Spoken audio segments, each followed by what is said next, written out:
Real মাদ্রিদের সবচেয়ে বড় তারকাদের একজন ভিনিসিয়াস জুনিয়র, কিন্তু হঠাৎ করে তার ভবিষ্যৎ নিয়ে শুরু হয়েছে তুমুল আলোচনা। প্রশ্ন একটাই, সত্যিই কি রিয়াল ছাড়বেন ভিনি? আর যদি ছাড়েন তাহলে তার পরবর্তী গন্তব্য কোথায়? চলুন সব গুঞ্জনের পেছনের সত্যটা জেনে নেওয়া যাক। ভিনিসিয়াসের বর্তমান চুক্তির মেয়াদ শেষ হবে 2027 সালে। তবে নতুন চুক্তি নিয়ে দীর্ঘদিন ধরে আলোচনায় অচল অবস্থা রয়েছে। মূল সমস্যা বেতন ও সাইনিং বোনাস নিয়ে।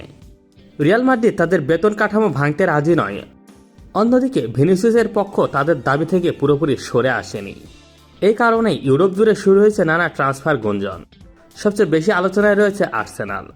একাধিক নির্ভরযোগ্য প্রতিবেদনে বলা হয়েছে, যদি নতুন চুক্তি না হয় তাহলে আর্সেনাল সুযোগ নেওয়ার চেষ্টা করতে পারে। তবে এটাও বলা হচ্ছে, রিয়াল মাদ্রিদের প্রথম লক্ষ্য ভিনিসিয়াসকে রেখেই নতুন চুক্তি সম্পন্ন করা। সাম্প্রতিক খবরে আরও জানা যাচ্ছে, রিয়াল মাদ্রিদ ভিনিসিয়াসকে একটি চূড়ান্ত নবায়ন প্রস্তাব দিয়েছে।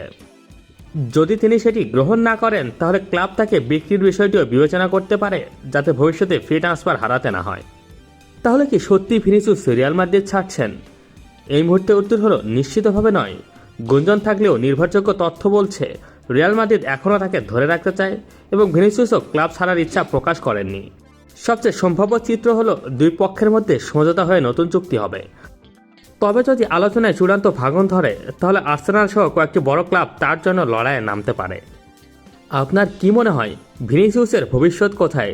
রিয়াল মাদ্রিদ, আর্সেনাল নাকি অন্য কোনো ক্লাবে? আপনার মতামত অবশ্যই কমেন্টে জানান। ফুটবলের সব আপডেট পেতে চ্যানেলটি সাবস্ক্রাইব করতে ভুলবেন না। ধন্যবাদ।